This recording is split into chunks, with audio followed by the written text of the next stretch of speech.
안녕하십니까. 일반물리학 2권의 연습문제 풀이입니다. 자, 이 시간은 첫 시간이죠. 21장의 쿨롱 법칙에 관한 문제들을 풀어보도록 하겠습니다. 자, 첫 번째 문제는 21장의 2번 문제입니다. 여러분들 갖고 있는 그 할리데이 교재에 2번 문제인데 그 내용으로는 1절의 쿨롱 법칙에 해당하는 내용이고 난이도는 중이 되겠습니다. 이 난이도는 그 개인적으로 나는 쉽다, 나는 좀 더 어렵다 그렇게 느낄 수가 있어요. 그래서 이 난이도 자체에 너무 이렇게 얽매이진 않아도 되겠습니다. 자, 문제를 한번 여러분들이 읽어보도록 하세요. 자, 그림처럼 이렇게 그림이 되어 있는데 그림처럼 정사각형 모서리에 전화가 놓여 있죠. 예, 그럴 때 1, 2, 3, 4에 스몰 q, 그 다음에 1, 4에 대문자 q의 전화가 놓여 있습니다. 예, 그럴 때 A번 문제는 전화 2와 3에 작용하는 정전기력이 0이라면 q 나누기 스몰 q의 값이 얼마냐 하는 거죠. 그래서 요 전하하고 요 전하에 가해지는 힘이 0일 때 그 경우고, B번은 이 네 전하에 작용하는 정전기력이 모두 0이 되는 q 값이 존재하느냐 하는 거죠. 자, 그래서 일단은 요 네 전하 사이에 이 2번하고 3번이 받는 정전기력을 생각하면 되는데, 일단 q하고 q, 2와 3 사이에는 같은 전하죠. 지금 대문자 Q하고 소문자 Q의 그 부호, 전하의 부호는 우리가 알려지지 않은 상태죠.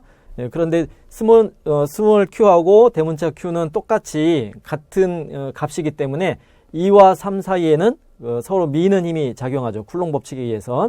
그래서 2가 받는 힘을 우리가 표시하면은 이렇게 쿨롱 법칙에 의하면은 2와 3을 잇는 직선 방향에서 같은 전하니까 미는 쪽으로 이러한 힘이 가해질 거고요. 이것이 3이 가하는 2에 가하는 힘이 될 겁니다. 네, 그렇게 표시할 수 있고, 네, 그런데 이제 그 1이 2에 가하는 힘하고 4가 2에 가하는 힘은 거리가 똑같고 부호가 같은 종류죠. 전하의 크기도 같고, 그래서 같은 방식으로 힘을 가하게 되는데, 요 2에 가하는 정전기력이 알짜 정전기력이 0이 되려면, 그러니까 요 힘을 상쇄시키는 방향으로 힘이 작용해야 되니까 2와 4 사이에는 당기는 방향, 그 다음에 1과 2 사이에도 당기는 방향의 힘이 작용해야겠죠. 그래서 이 두 힘을 합한 결과가 요 둘이 크기가 같으면, 그러면은 입자 2의 알짜 정전기력이 0이다. 그렇게 우리 결론을 낼 수 있는 거죠. 자, 그래서 요 조건을 우리가 생각하면 되는데, 이게 지금 대칭적으로 2를 당기는 요 힘하고 4가 2를 당기는 요 힘이 크기는 똑같고 방향이 직각이잖아요. 그러니까 이런 경우는 대칭성이 있기 때문에 이 전체 합력을 우리가 생각하는 것보다는 요 3이 2한테 가하는 요 힘을 분해를 해서 수평 방향, 수직 방향 분해를 하면은 요것이 이제 그 3이 2한테 가하는 x 성분이 될 거고요. 그다음에 y 성분이 되죠. 3이 2한테 가하는 y 성분. 예, 그랬을 때 X성분으로는 1이 가하는 힘하고 요 힘하고 요 X성분이 같으면 되는 거죠. 그래서 그것을 표시해보면, 그러니까 결국 2번 입자가 받는 힘의 X성분을 조사해보면 1과 2 사이에 정전기력이 있고요. 그 다음에 3과 2 사이에 정전기력. 예, 요것은 거리가 이제 요 길이를 L이라 그러면 요 대각선의 길이는 루트 2A가 되죠. 그래서 루트 2A의 제곱이고, 대문자 Q, 소문자 Q, 얘는 스몰 q의 제곱이 되죠. 그런데 이것을 분해했기 때문에 45도로 분해하면은 루트 2분의 1배가 되죠. 그래서 이렇게 들어간 것이 0이 되면 돼요. 그래서 이것을 만족하는 Q와 대문자 Q와 소문자 Q 사이의 관계를 조사를 하면 되죠. 잘 보면은 이 앞에 상수는 다 같이 약분이 되고 A제곱 약분시킬 수가 있고요. 예, 그럼 여기서 2 루트 2의 제곱이니까 2가 나오고요. 분모에 2가 있고 2 곱하기 루트 2, 그 다음에 Q 하나씩 약분시켜서, 그죠? 그러면 결과가 어떻게 돼요? 예, 이런 결과가 나오고, 문제에서 요구했던 스몰 q분의 대문자 q의 관계는 마이너스, 부호가 달라야 되고, 크기가 2 루트 2의 결과가 나와야 된다 하는 거죠. 자, 근데 이제 요것은 x축의 성분이었는데, x축 성분. 근데 y축 성분의 그림을 보더라도 동일하죠. 1과 2 사이의 관계하고 4와 2 사이의 관계가 똑같기 때문에, 그래서 같은 식이 나오고, 그 다음에 세 번째, 3번 입자에 대해서도 1과 4가 3에 가하는 힘, 2가 3에 가하는 힘의 경우가 2번 입자에 관한 결과랑 같죠. 그래서 각 성분마다 다 똑같은 이런 식이 조건이 성립이 됩니다. 그렇기 때문에 각각에 대해서 2 입자와 3번 입자의 정전 기력이 0이 되는 그런 조건은 모두 같은 결과를 주게 된다 하는 걸 알 수가 있죠. 그 다음에 이제 B번은 2와 3뿐만이 아니고 그 모든 네 전하, 그러니까 1, 2, 3, 4 모든 전하가 정전 기력이 0이 되게 하는, 그러니까 1과 4도 정전 기력이 0이 되게 하는 그런 경우를 보라는 건데, 그러면 지금 이 경우에는 대칭성이 있어요. 그러니까 여기 1에 대문자 Q였는데 여기에 스몰 q를 놓고 여기에다가 대문자 Q 놓고 반대로 여기도 대문자로 바꾸고 스몰로 바꿔주고, 그러면은 아까 바꾸기 전에 2하고 바꾼 후에 1하고가 같아지는 거죠. 그죠? 그래서 대칭에 의해서 전하 대문자 소문자 Q를 바꿔도 상황이 똑같아요.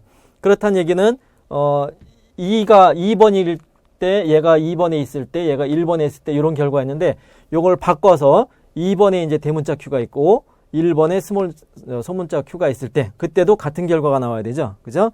예, 근데 이제 역수 관계인데 역수가 똑같은 값이 나오는 것은 1밖에 없죠. 1밖에 없는데 지금 1이 아니기 때문에 결론은 네 전하 모두가 정지 기력이 0이 되는 그러한 그 스몰 q의 값은 존재하지 않는다. 그것이 답이 되겠습니다. 자, 그래서 어렵지 않은 문제였어요. 자, 그 다음 문제는 5번입니다. 21-5번. 자, 이것도 이제 그림에 있는 것처럼 문제를 여러분이 한번 확인하고 문제를 봅시다. 그러면은 그림에서 전하 플러스 6.0 마이크로 쿨롱인 입자 1이 있고요. 요 전하가 지금 플러스 6.0이고, 그 다음에 Q2가 마이너스 2.0 마이크로 쿨롱인 2번 입자가 있어요.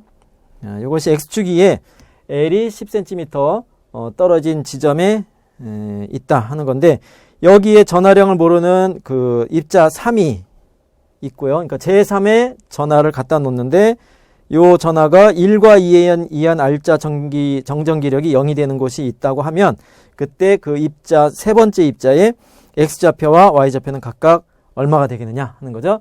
예, 그래서 또 다른 제3의 전하를 여기 어딘가에 배치를 시켰을 때 요 제3의 전하가 받는 1과 2로부터 받는 정전 기력이 합이 0이 되는 그런 경우를 위치를 찾아라 하는 거죠. 자, 근데 이제 우리가 먼저 쉽게 알 수 있는 것이, 그 만약에 가령 Q3가 이런 X축 위에서 벗어나 있는 이런 점에 있다 그러면 Q1하고 Q3 관계는 이제 부호는 플러스 마이너스를 해서 다르지만 요 Q3의 부호도 우리가 지금 안 주어졌죠. 그죠? 근데 Q3가 어쨌건 플러스든 마이너스든 가령 뭐 플러스라고 하면은 Q1으로부터 민다. 그럼 이런 방향이고, 그 다음에 Q2로부터는 마이너스니까 요런 방향으로 힘을 받아야 되죠. 예, 그렇게 했을 때 Y축 방향의 그 힘이 요런 경우는 Y축 방향 힘이 상쇄될 수 있는데, 일반적으로는 요 Y축 방향의 그 힘이 성분들이 정확하게 상쇄되는 조건이, 항상 상쇄되는 조건이 드물죠. 예, 그래서 항상 Y축 성분이 항상 0이 되게 하려면은 이 Q3의 위치가 X축에서 벗어나 있는 것이 아니라 X축 바로 위에 있게 되면은, 이 경우에는 1과 2가 3에 가하는 힘이 바로 X축 방향이 되니까 아예 Y축 성분이 없게 되죠. 그래서 이 일반적인 조건에서 Q3가 받는 힘의 성분이 0이 되려면, Y 성분이 0이 되려면 X축 위에 놓여야 된다 하는 거죠. 그래서 X축에 놓여야 되는 조건이 있어야 되고요. 그 다음에 이제 Q3의 부호가 플러스인지 마이너스인지를 안 줬는데, 일단 플러스라고 가정을 해봅시다 하는 거죠. 그래서 플러스라고 가정을 하면, 만약에 플러스를 여기다가 Q3를 여기다 갖다 놨다. 그러면 Q1의 왼쪽에 있을 때는 Q1은 플러스니까 밀고요. 1이 가하는 힘, 그 다음에 Q2는 마이너스니까 당기죠. 그래서 방향이 서로 반대이기 때문에 상쇄될 수가 있어요. 근데 거리를 보면은 3하고 1 사이의 거리가 더 가깝죠. 1의 왼쪽에 있을 때는 3과 1 사이의 거리가 더 가까워요. 그렇다면은 F1의 크기가 더 커질 가능성이 있죠. 그 다음에 전하량을 보면은 Q1이 Q2보다 훨씬 더 커요. 그죠? 3배나 더 크죠. 따라서 Q1의 왼쪽에 Q3를 놨다. 그러면 요 F1이 F2보다 항상 크죠. 거리도 가깝고 전해량도 크니까. 그래서 이 둘이 상쇄될 수가 없죠. 그죠? 그런데 이제 그 1과 2 사이에 갖다 놨다고 하면 Q3를, 그러면 1은 밀고 2는 당기고, 그러니까 여기는 힘의 방향이 더해지니까 0이 될 수 없죠. 여기도 불가능하고요. 그 다음에 이제 나머지 오른쪽에다 갖다 놨다고 하면, 자, 이때는 1은 플러스 플러스에서 밀고요. 그 다음에 2는 당기게 되죠. 그래서 방향이 반대가 되는데, 이때 Q1이 Q3보다 크니까 같은 거리라면 전하량이 더 커서 더 커다란 힘을 가할 수 있는데, 지금 2와 가까운 쪽에 있기 때문에 가까운 거리에 의해서 2가 가하는 힘이 1이 가하는 힘하고 같아질 수 있는 가능성이 있는 거죠. 그래서 Q3의 정전기력이 0이 될 수 있는 영역은 X축 위에 Q2 오른쪽이 되는 거죠. L보다 큰 영역이 되겠다 하는 겁니다. 그래서 이런 것들을 이제 먼저 풀기 전에 물리적으로 부호와 크기를 비교해서 대략적인 범위를 우리가 확인하고요. 그래서 이 Q3를 이제 X축 위에 그 X 위치에다가 Q3를 놨다. 그리고 편의상 얘를 플러스로 하자 하는 거죠. 만약에 부호가 반대가 되면은 힘의 방향만 반대가 되면 되죠. 그러니까 얘가 마이너스면 요거는 밀고 Q1은 당기죠. 그러니까 중요한 거는 이제 오른쪽에서 Q3가 받는 1과 2에 의해서 받는 힘의 방향이 항상 서로 반대다 하는 거고, 그리고 크기가 같을 수 있다 하는 것이 중요하죠. 자, 그래서 X라고 그러면 이제 1과 2가 가하는 힘이 똑같은 경우가 되니까, 그래서 1이 가하는 힘은 그 Q1은 지금 원점이 있어요. 그러니까 요 위치까지 X, 그러니까 X제곱 그대로가 들어가면 되고요. 그죠? X제곱에 1과 3의 전하량의 곱. 그 다음에 Q2의 경우에는 거리가 여기가 X인데 여기까지가 L이니까 요 길이는 X에서 L을 뺀 만큼이 되는 거죠. 그래서 X 빼기 L 제곱의 형태로 들어가고요. 그 다음에 지금 요거는 크기만을 얘기하는 거예요. 그래서 방향을 다 이제 고려해서 크기만을 따지기 때문에 힘의 크기에 Q2가 음전하니까 요거는 지금 절대값을 씌워줬다 하는 거죠. Q3는 음전화일 수도 있지만은 일단 양전화를 가정하고요. 여기서 얘가 마이너스가 된다 그러면 서로 약분이 되기 때문에 문제가 안 돼요. 자, 그래서 요것을 만족하는 X에 관해서 우리가 조사를 하면은 앞에 개수 다 없애고 Q3 약분이 되죠. Q3하고 상관이 없다는 얘기예요. 오로지 Q1하고 Q2하고 L에 의해서만 결정이 되는 건데. 자, 그래서 분모의 X제곱이랑 요 값이랑 같고, 그 다음에 이제 Q1하고 Q2의 관계가 Q1이 6이고 Q2가 마이너스 2였죠. 그러니까 약분을 해버리면은 3배가 돼서 그래서 3이 나오는 겁니다. 그러니까 요게 6이고 얘가 2가 돼서 1대 3이 돼서 넘어가서 이쪽에 3이 곱해진 꼴이 되죠. 그래서 X에 대해서 2차 방정식이 나오는데 요 경우에는 이제 바로 플러스 마이너스 루트를 없애는 것이 편해요. 그래서 X를 구해보면은 요렇게 계산이 되는데, 물리적인 해는 Q2의 오른쪽이어야 되겠죠. Q2의 오른쪽이 되니까 X가 L보다 커야 된다 하는 조건이 이제 들어가요. 그러니까 요 값에서 X가 L보다 커야 된다면 분모가 마이너스인 경우가 되겠습니다. 그래서 L 값을 대입해주면 이렇게 23.7cm가 되겠다 하는 것이 되죠. 그래서 X좌표는 이렇게 구할 수가 있는 거고, Y좌표는 처음에 얘기했듯이 일반적으로 Q3가 받는 힘이 0이 되려면 X축 위에서는 Y 성분이 항상 0이니까 그래서 Y가 0인 곳이다. 그렇게 우리가 얘기할 수 있는 겁니다. 일단은 그러면은 저런 질문할 수 있겠네요. 만약에 특정한 위치에서 요 힘하고 요 힘에 의한 Y 성분이 같아지는 경우가 있느냐? 그죠? 그런 경우도 있을 수가 있어요. 그런데 이 경우에는 지금 요 그림의 경우에는 더더군다나 X 성분이 더해지죠. 그죠? 그러니까 X 성분의 합이 0이 될 수 없기 때문에 요 점은 불가능하게 되는 거죠. 그래서 나머지 점들도 그렇게 찾아볼 수 있는데 중요한 것은 그러면 X 성분이 0이 되는 값은 딱 우리가 찾아낸 여기 있는 어느 한 점이었잖아요. 그죠? 그러니까 요 점에서 이 위에서 Y축 성분이 0이 되는 경우가 있는지 그거를 확인해 보면 되겠죠. 이런 식으로. 그죠? 이렇게 볼 수 있는데, 이건 따져보진 않았는데, 이때는 아마 X축이 0이 될 수가 없어요. 이 위에서만 X축이 0이 되는 거기 때문에, X좌표가 성분이. 그래서, 더 이걸 이제 언급하지 않고, 그냥 보편적으로 X축 위에서, 알짜 정전결이 0이 되는 그 일반적인 조건이 존재한다. 그렇게 얘기하고 넘어갈게요. 예, 더 파고들고 싶은 사람들은 일반적인 y 성분이 0이 아닌 y 좌표가 0이 아닌 점에 놓고 혹시라도 y 성분, x 성분이 모두 0이 되는 값이 존재하는지 하는 거를 다 따져보기 바랍니다. 예, 근데 그렇게까지 안 해도 돼요, 이 문제는. 자, 그래서 5번은 이와 같이 x 좌표 위에 이러한 값에서 문자로 됐어요. 이런 값에서 정전결이 0이고 y 좌표는 0이다. x축 위에서 그런 위치가 존재한다. 그렇게 이해하면 되겠습니다. 자, 그 다음에 7번 문제가 되겠습니다. 자, 7번 문제는 여기 그림이 같이 있으니까 그림을 참고하면요.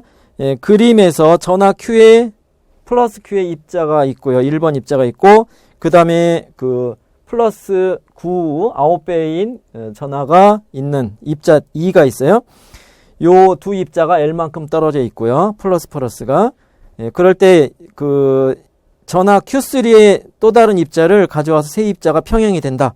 그러면 아까 풀었던 문제는 세 번째 전화가 왔을 때 세 번째 전화 하나의 평형이었죠. 그러니까 1번과 2번은 다른 힘 같은 것이 동원이 돼서 고정이 돼 있다. 그렇게 보는 건데 지금은 세 번째 입자를 가져왔을 때 1도 평형, 2도 평형, 세 번째 입자도 평형이 되는 그런 조건이죠. 그래서 약간 조건이 다르죠. 그럴 때 입자 3의 X좌표와 Y좌표, 그 다음에 Q하고 Q3의 비율이 얼마냐를 구하는 거죠.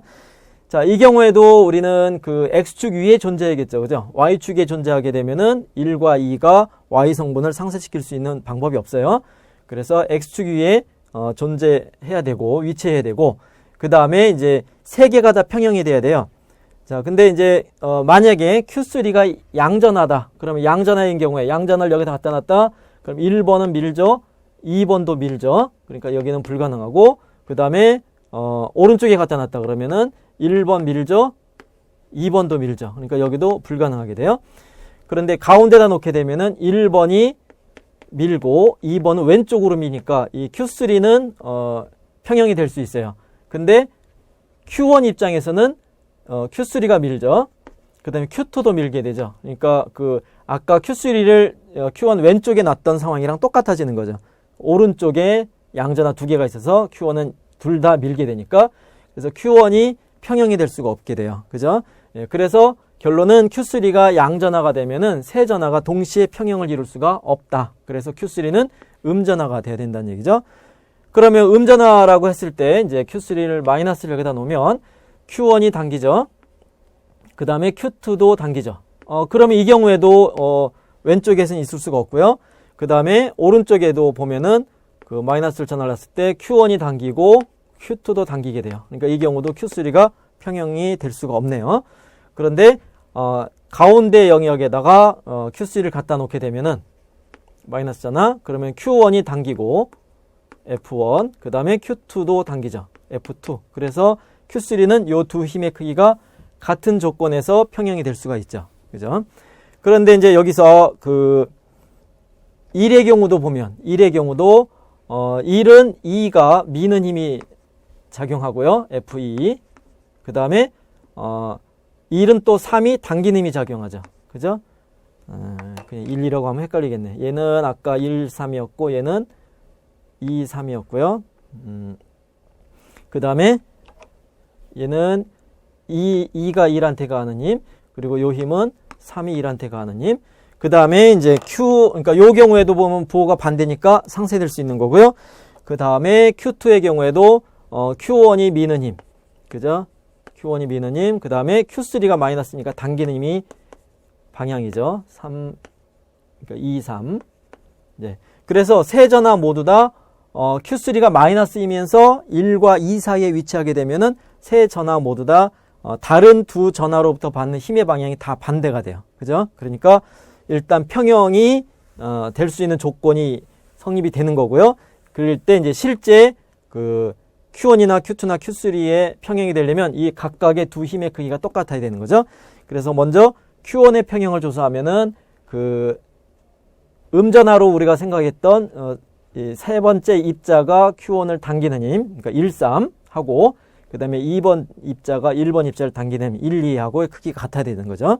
그래서 세 번째 입자의 좌표를 x라고 하면 그러면 1, 3은 어떻게 돼요? 거리가 x가 되고 그 다음에 1, 2는 l이 되는 거죠. 그래서 쿨롱 법칙을 그대로 적용을 하면 됩니다. 자, 적용을 해보면 앞에 개수는 같이 상쇄되고 1, 3의 경우는 x제곱에 전하곱이 1이고 q3가 음전하로 했으니까 절대값 씌운 거고요. 크기만 따지는 겁니다.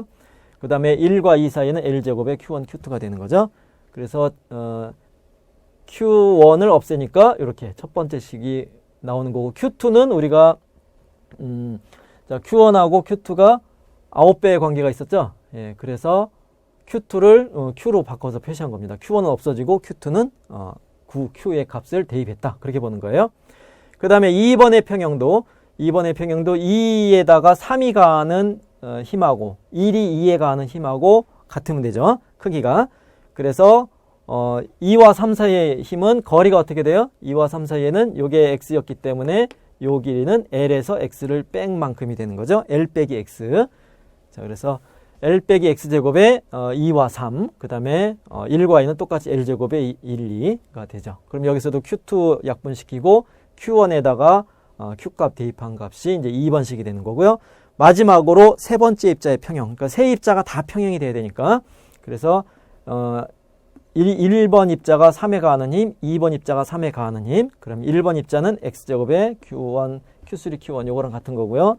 그 다음에 3, 2는 2, 3이랑 같으니까 요 힘하고 요 힘이 같으면 되는 거죠.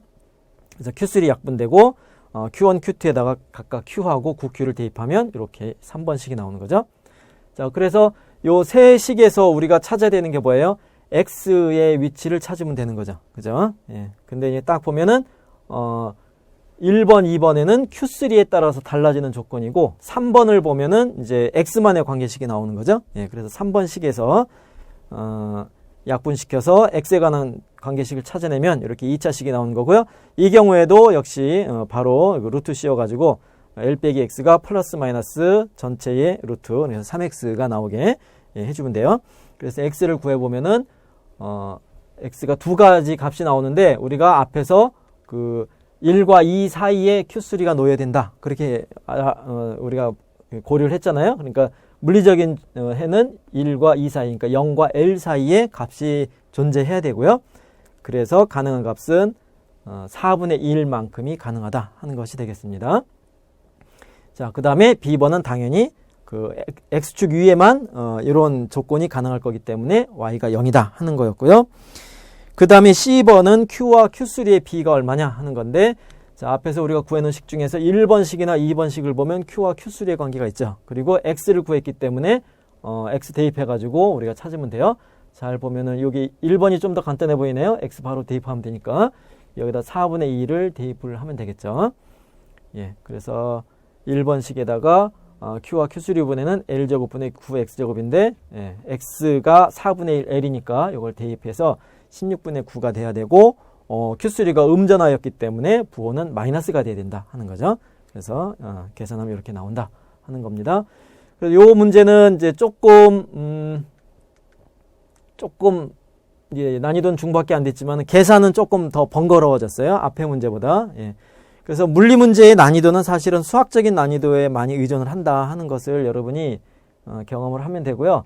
문제 풀 때 항상 그 미지수가 뭐냐, 그러니까 물리 공식을 적용해서 주어진 대상의 물리 공식을 적용해서 이 방정식을 만들어내는 거잖아요. 그 방정식을 만들어내놓고 미지수가 뭐냐는 걸 확인하고 대개 이제 연립방정식이 많이 들어가는데 연립방정식이 미지수를 확인하고 알려진 문자 변수 그거를 확인하면은 그 다음부터는 수학적으로 풀어나가는 거니까 어렵지 않은 겁니다. 자, 그래서 7번 문제 이렇게 우리가 답을 구했습니다. 자, 그 다음 문제는 8번이네요. 8번. 2절의 내용이고 양자화되어 있다는 내용이고 난이도가 중인데, 양자화되어 있다는 것은 사실은 양자화되어 있다는 것, 이 내용은 그냥 Q가 일반적인 전하량이 그 기본 전하가 있죠. 기본 전하, 전자 하나가 갖는 전하량, 예, 기본 전하의 정수배로 표시가 된다 하는 거죠. 그래서 이게 양자화예요. 그래서 이거 더 뭐 복잡한 어떤 스토리가 있지는 않아요. 예, 근데 이제 요 8번 문제 같은 경우도 보면은 아마 그 쿨롱 법칙을 그대로 적용하면서 전하량을 예, 요렇게 2에 대해서 1배 또는 마이너스 27배 또는 플러스 4배 하는 그러한 그 구체적인 그 전하량의 표현이 달라진다. 그것이 이제 추가되는 겁니다. 자, 문제를 보면은, 이 문제도 그림 12번이니까 요 그림이네요. 예, 요 그림과 같이 1과 2 입자가 X축 위에 L 6cm만큼 떨어진 곳에 고정이 되어 있고요. 그리고 각각의 전하가 Q1, Q2 주어져 있고요.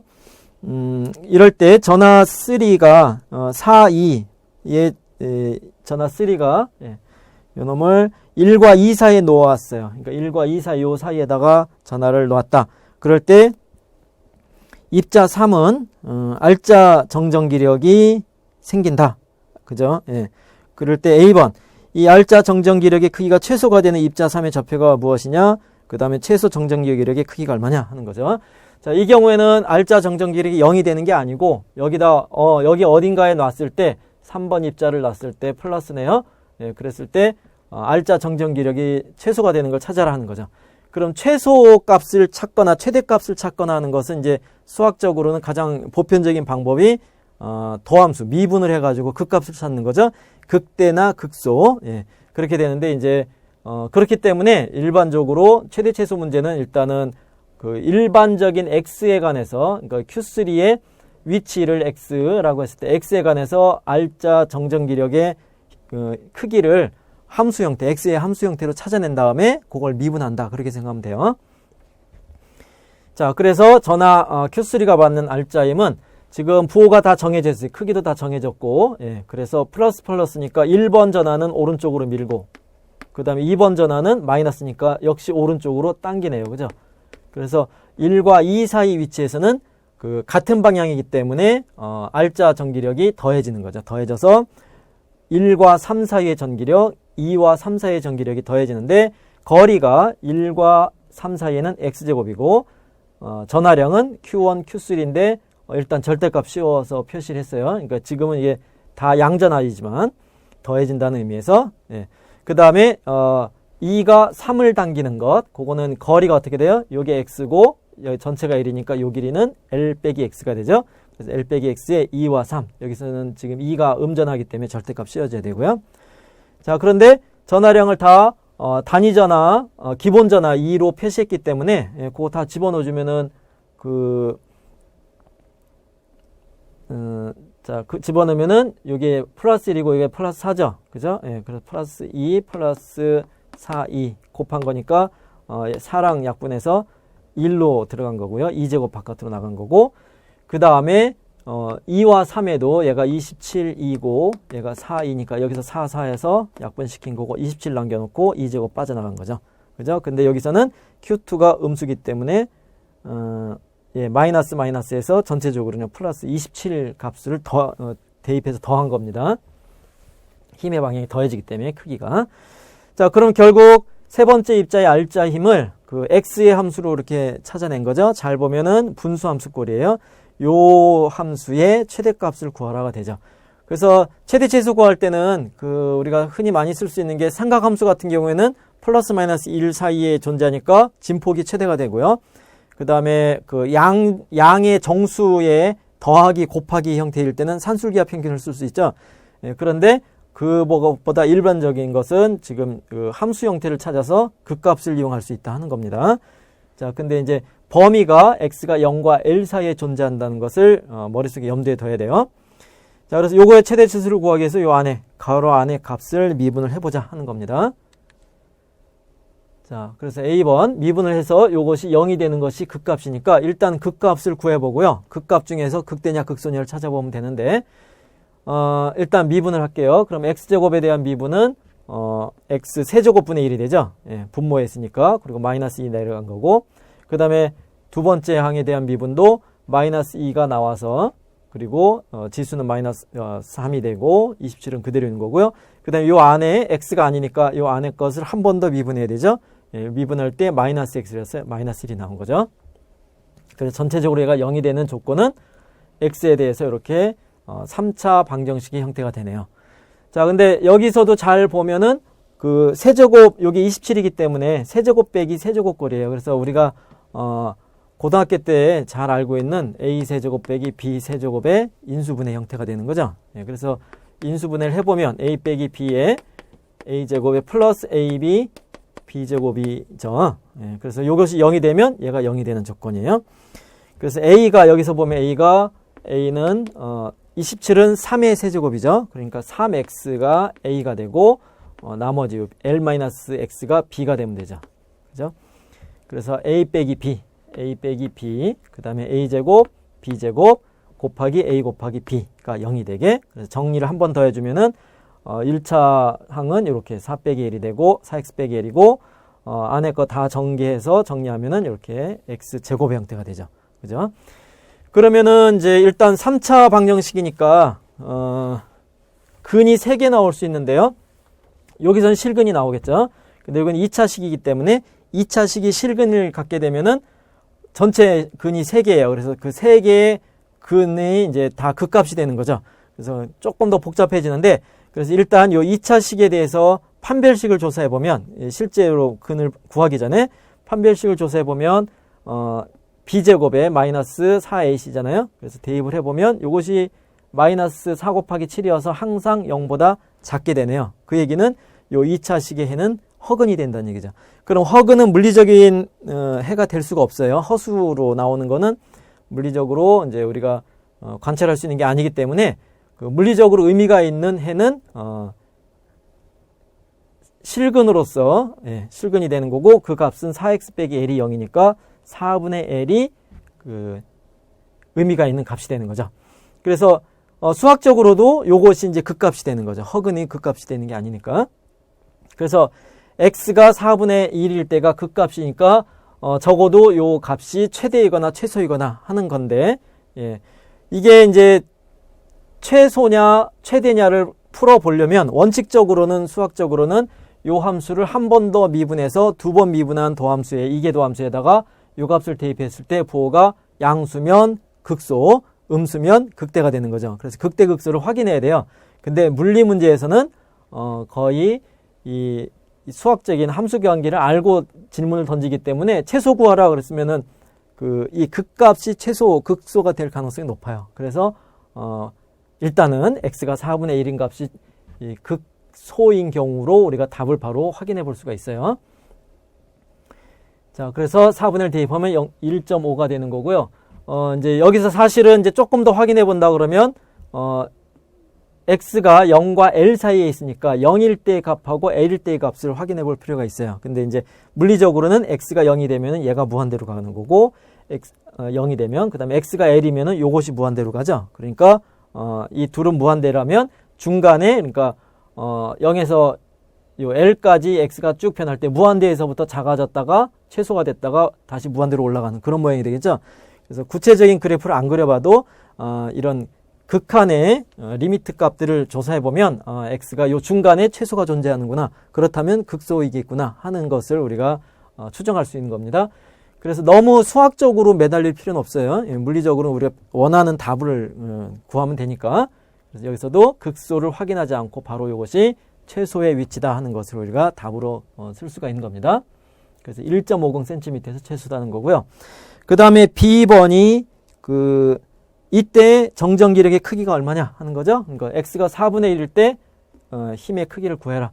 그러면 앞에서 우리가 일반적인 함수 형태를 썼던 거에다가 4분의 1을 대입하면 되는 거죠. 그래서 16분의 1제곱, 4분의 1 들어가면은 1 빼기 4분의 1이니까 4분의 3, 그래서 16분의 9제곱이 되는 거죠. 9가 되는 거죠. 그래서 정리해주면 이렇게 된다 하는 거고요. 이제 이 l하고 다 숫자가 주어졌으니까 주어진 값들을 대입을 해보면 2제곱이요. 1.6이 10의 19승 쿨롱이고요. 제곱이고 64 그대로 쓴 거고, 그 다음에 요 4파이, 파이의 입실론 제로, 유전율이죠. 진공에서 유전율. 그 값을 이제 책에서 찾아서 대입을 하고요. L이 6cm였으니까 0.66. 자, 요런 값을 대입할 때 항상 SI 단위기로 바꿔야 돼요. 무조건 이 정전기적인 문제에서는 단위를 SI 단위로 다 바꿔서 대입해야 돼요. 그러니까 그냥 센티미터를 대입하고 미터니까 100분의 1 그렇게 그냥 대충 환산하려고 하지 말고 일단 단위를 다 미터로 SI 단위기로 바꾼 다음에 나중 값을 가지고 이제 단위를 분석할 수 있어야 됩니다.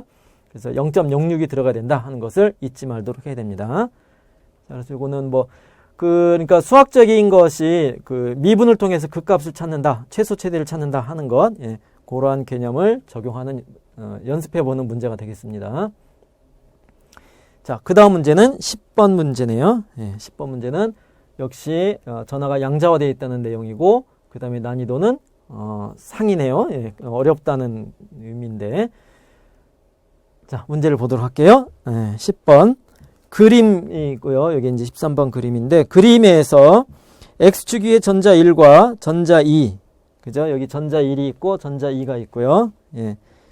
그리고 동일한 각도 세타를 이루면서 동일한 전하 마이너스 Q로 대전된 3과 4가 Y축 위에 위치하고 있어요. 이온이. 자, 이때 전자 2는 자유롭게 움직이고요. 얘는 자유롭게 움직일 수 있고, 반면에 나머지 세 입자는 고정돼 있어요. 수평으로 R만한 거리. 그러니까 1과 2는 R이고 2와 3, 4가 수평거리 R이 되게, 얘네들은 고정이 돼 있고 입자 2만, 전자 2만 자유롭게 움직일 수 있는데, 힘의 평형을 이용해서 전자 2를 한 지점에 가두려고 한다. 그죠? 한 지점에 가둔다는 얘기는 움직이지 못하게, 그러니까 평형을 유지하는 조건을 찾으면 되는 거죠. 그럴 때 물리적으로 가능한 Q가 O2보다 작거나 같은 범위에서 이런 경우에 대해서 물리적으로 가능한 전자 2를 잡아둘 수 있는 가장 큰, 두 번째로 큰, 세 번째로 큰 각도 세타를 구하라 하는 거죠. 그러니까 얘 전자 2가 이 그림보다 오른쪽에 오면은 각도가 더 커지는 거죠. 그죠? 예. 각도가 커지고 왼쪽으로 가면은 각도가 작아지고가 되는데, 예, 그래서 전자 2의 위치에 따른 각도 관계를 우리가 조사를 해서, 예, 그 물리적으로 전자 2가 평형의 상태에 위치할 수 있는, 예, 그런 값을 조건을 찾는 건데, 이때 이 Q 자체가 플러스 마이너스 Q 자체가 O2보다 작은 범위 안에서 가능한 값들을 찾아보라 하는 거죠. 자, 그러면 전자 2의 평형을 생각을 하면, 자, 전자 2가 받는 것은 1과 사이에서 미는 힘, 그죠? F1을 받고, 그 다음에 마이너스 Q 마이너스네요. 그러면 부호가 같으니까 얘네들도 미네요. 그래서 이쪽 방향으로 미는 힘 F3, 그 다음에 이쪽 방향으로 미는 힘 F4가 있겠네요. 그러면 대칭에 의해서 Y축 성분은 4와 3 사이의 Y축 성분은 서로 상쇄되니까 항상 0이 되죠.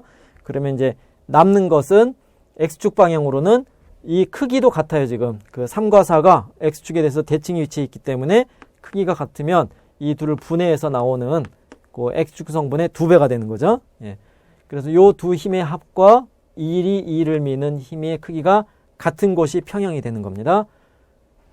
자, 그래서 X축 성분의 R자임을 모아보면은 1이 미는 힘, 오른쪽이니까 양의 방향으로 잡고요. 3과 4가 미는 힘, 왼쪽이니까 음의 방향, 마이너스가 되는데, 이제 X성분이죠. 그러니까 X성분만 따져야 되니까, 이렇게 3이 미는 힘의 X성분은, 요 놈은, 요 각도가 세타면 이 각도도 세타가 돼서 코사인이 되는 거죠. 그죠? 그래서 코사인 세타를 곱한 것이고, 3과 4가 같이 같은 방식으로 미니까 2배가 돼야 되죠. 2배 F3의 코사인 세타가 되게. 그러면 이제, F1의 크기가 얼마냐? F1의 크기는, 자, F1의 크기인데요. 지금, X가 달라지는 게 아니고, 이게 위치가 달라지는 게 아니고, Q의 위치가 달라지는 거네요. 3과 4. 예, 아까 문제 얘기할 때 약간 다르게 얘기해 줬네요. 그러니까 얘는 위치가 고정이 돼 있고, 요 3과 4의 위치가 대칭적으로 같이 변하는 거죠. 이 각도가 세타에서 이렇게 커지는 거예요. 그렇게 되면 1과 2 사이의 거리는 R로 고정이 되어 있는 거죠. 2는 자유롭게 움직일 수 있는데, 예, 근데 요 각도를 잘 조절해서 요 위치에서 2가 평형이 되게, 가두어지게 할 수 있는 걸 찾는 겁니다. 자, 그래서 1과 2 사이에는 거리가 R이 되고요. 그래서 R제곱에 전자니까 2제곱이 되는 거고, 그 다음에 3과 4 사이에는 요 거리, 일단 세타일 때 요 거리죠. 예, 요 거리가 지금 얼마예요? 요걸 스몰 r이라 그러면 요 길이가 x니까 관계가 코사인 세타가 스몰 r분의 대문자 r이죠. 그래서 r은 코사인 세타분의 대문자 r의 관계가 있죠. 그래서 그 값이 바로 스몰 r의 제곱의 크기는 q1, q2 해서 전자하고 q가 들어가는 거고요. 앞에 2가 있는 거고 거기에 코사인 세타를 또 곱해준 거죠. 그죠? 자, 그래서 세타로 다 바꿔서 표시한 겁니다. 정리를 해보면 r제곱 바깥으로 빠져나가고 2제곱 2 있으니까 2 하나 빠져나가고 그러면 앞에 첫 번째 항은 2만 남고요. 두 번째는 2q에 r제곱 빠져나갔고 여기 분모의 코사인 제곱이 분자로 올라가니까 코사인 세제곱이 되는 거죠. 예. 그래서 2번 전자의 x축 성분이 정전기력의 x축 성분이 0이 되면 가둬지는 거니까 예, 그런 조건을 찾아보면 요 괄호 안의 것이 0이 되는 거예요.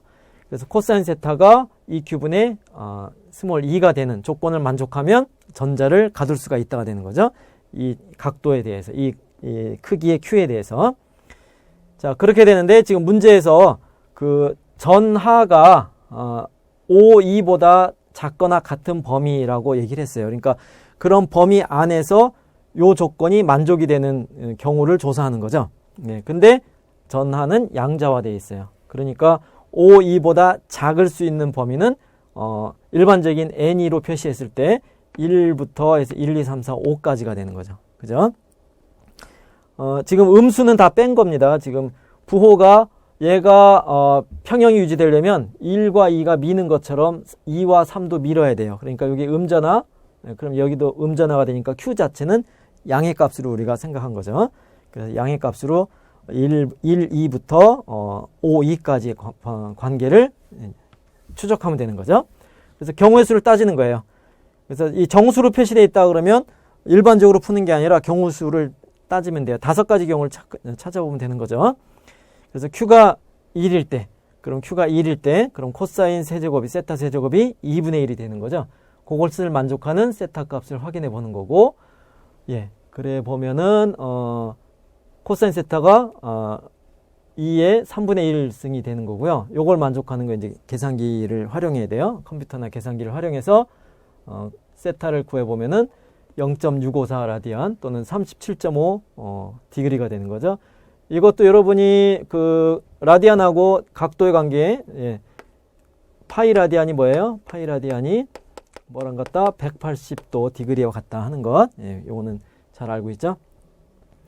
그 다음에 q가 2일 때를 조사해 보면은 자, 이제 요 2q에서 2가 들어가는 거죠. 그러니까 전체가 4분의 1이 남는 거고, 예, 그 4의 3분의 1 제곱분의 1. 그래서 세타를 구해보면 0.889가 되고 51도.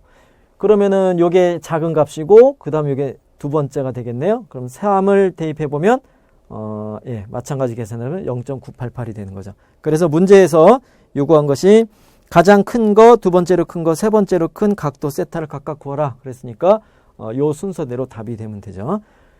요것이 가장 작다라는 것에 대해서 증명이 필요하지 않느냐? 예, 그러면은 요 코사인 세제곱이 q에 따라서 그러니까 정수가 들어가면 되죠. 그러니까 일반적으로 쓰면 뭐가 돼요? 2n에 2가 되는 거죠. 코사인 세제곱 세타가. 예. 그럴 때 n에 대한 함수로 코사인 세타를 그래프를 그리거나 증가 감소를 비교해 보면 증가 함수다 감소 함수다 하는 걸 확인할 수 있어요. 예. 그렇게 해서 수학적으로 더 분석을 해볼 수가 있는데 항상 물리적으로는 너무 수학적으로 완벽하게 그 검증하는 게 아니고 그거는 다 수학자들이 해놓은 거잖아요. 그러니까 물리적으로는 딱 봐서 물리적으로 타당한 값을 찾는다. 항상 그렇게 여유 있는 마음을 갖도록 합시다. 그래서 보니까 커진다. 그럼 얘가 작다. 그렇게 답을 일단 쓰도록 할게요. 근데 여러분이 논문을 쓰고자 할 때는 다 검증을 해야 돼요. 엄밀하게. 자, 그래서 뭐 수학적으로 그렇게 어렵지 않은데 이제 이 q가 마이너스 그러니까 5, 2 범위 안에서 가능한 값을 구해라. 그러니까 정수가 나왔을 때 경우수를 찾을 수 있다. 수학적으로 하는 것을 연습한 문제로 그렇게 이해하면 되겠습니다. 자, 그 다음에 13번 문제가 되겠네요. 자, 13번 문제는 다시 쿨롱 법칙에 관한 거고 이것도 난이도가 상이에요. 난이도가 어렵다는 얘기인데 적분이 나오는 모양이에요. 자, 문제를 봅시다. 안쪽 반지름이 4이고 4.0cm이고 바깥쪽 반지름이 5.0cm인 부도체 공 모양의 껍질이 있어요. 그래서 안쪽하고 바깥쪽에 반지름이 주어지는 부도체이고 껍질이죠. 여기에만 질량이 있는 거죠. 그럴 때 안쪽과 바깥쪽 표면 사이에 전하가 불균일하게 분포돼요. 그러니까 여기하고 여기 뭐 플러스가 됐건 마이너스가 됐건 전하가 불균일하게 분포되는데, 부피 전하 밀도 로가 단위 부피당 전하를 뜻하고, 이 공에 대해서 밀도가 R분의 B로 주어진다. 부피 전하 밀도가 R분의 B로 주어지는 그런 경우에 R은 중심으로부터의 거리고요. 중심으로부터 거리고, 그 다음에 B는 상수고요. 3.0 마이크로 쿨롱 퍼 미터 제곱. 그럴 때 껍질의 R자 전하는 얼마가 되느냐? 문제가 부피 전하 밀도를 주고 그것으로부터 R자 전하를 구하라 하는 겁니다. 요거는 그냥 그 쿨롱 법칙이라기보다는 그냥 수학 문제예요. 부피 밀도가 주어졌을 때 다 더해서 적분해서 전체량을 구해봐라 하는 거죠. 자, 근데 이제 이러한 적분이 이러한 대칭성이 아주 중요하기 때문에 잘 연습을 해놔야 돼요. 자, 부피 전하 밀도가 R분의 B였고요. B는 상수고, 부피 전하 밀도를 보면은 R에만 의존하죠. 그렇다는 얘기는 요 점에서의 밀도하고 요 점에서의 밀도가 거리가 똑같으면 같다는 얘기예요. 그죠? 그래서 같은 값이니까 이제 그 위치마다 부피 전하 밀도가 일정하지 않으면 위치마다 밀도가 다르니까 기본적으로는 아주 작은 부피를 잘라서 이러한 덩어리가 있을 때 요 점의 밀도가 로다. 그러면 요 작은 부피가 dV다 하면은 요 점의 전하량을 dQ라 그러면 밀도에다가 작은 부피 요소를 곱하면 되는 거죠. 요것이 이제 부피 전하 밀도의 정의하고 관계되는 거예요. 그래서 이제 이런 식이 나오는 건데, 이때 요 부피 요소를 잘라내는 방법이 대칭성을 이용하는 거예요. 그 얘기는 뭐냐면 밀도가 일정해 보이는 최소의 부피인데, 최소라기보다는 밀도가 일정할 수 있는 되도록이면 큰 부피를 잡아주는 게 더 편할 수도 있어요. 자, 그래서 그게 무슨 얘기냐? 이 밀도의 수학적인 형태, 대칭성에 대해서 요 dV를 그냥 가장 간단하게는 육면체로 자르는 거죠. dx, dy, dz. 그래서 육면체로 자를 수가 있는데 경우에 따라서는 요게 이제 이 육면체가 아니고 뭐 부채꼴이 됐거나 아니면은 그걸 뭐 일반적으로 얘기하려니까 경우가 많아서 문제로 바로 들어갈게요. 예. 그러면 지금 같은 경우에는 밀도가 R에만 의존해요. 그러니까 일단은 요 점이나 요 점이나 밀도가 같다는 거죠. 그러니까 이런 점들에 대해서 R이 같으면 하나의 부피 요소로 묶을 수가 있다는 거죠. 그러니까 가장 작게 자른다 그러면 어떻게 자를 수가 있냐면, 이게 껍질이에요. 구형이에요. 구형. 그러니까 구형인 경우에는 가장 일반적으로 부피를 자르는 방법이 이렇게 됐을 때 자, 이런 식으로 해서 공의 구 표면인데요. 이제 이 구 표면이 더 커질 수도 있는 건데, 이런 커다란 구가 있을 때 그 안에 반지름 R짜리 작은 구를 잡은 거예요.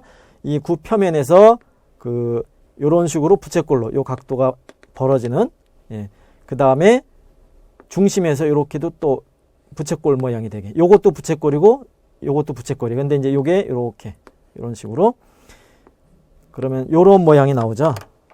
이해가 잘 되려나 모르겠는데,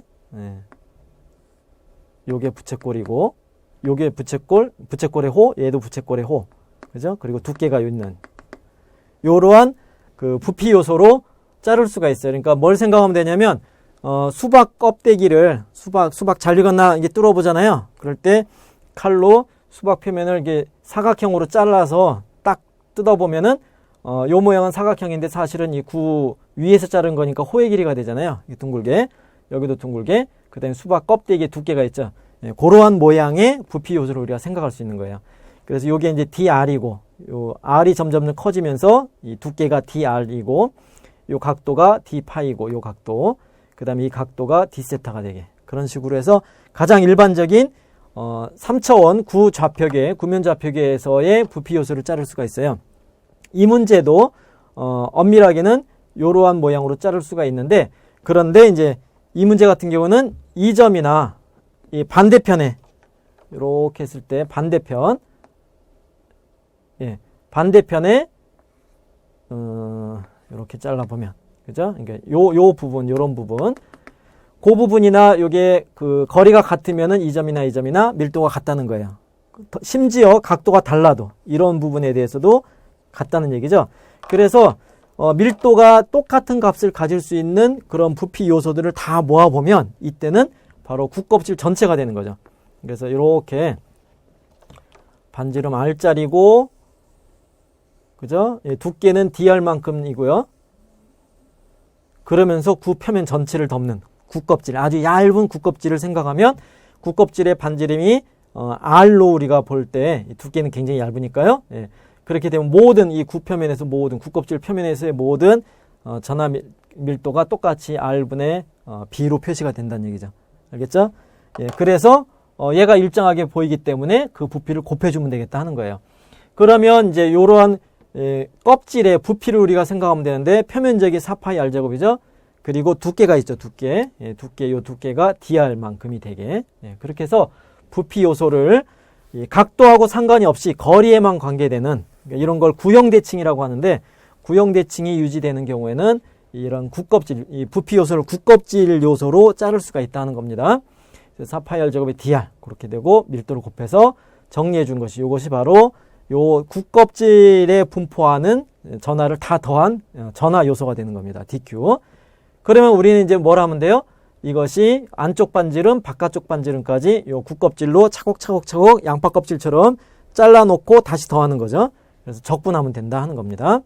그래서 DQ를 다 적분하자. 예, 근데 DQ가 지금 이제 수학적인 적분, 실제 적분할 수 있는 형태로 바꿔보면은 적분 변수가 뭐가 돼요? DR이니까 R에 대한 적분이 되는 거죠.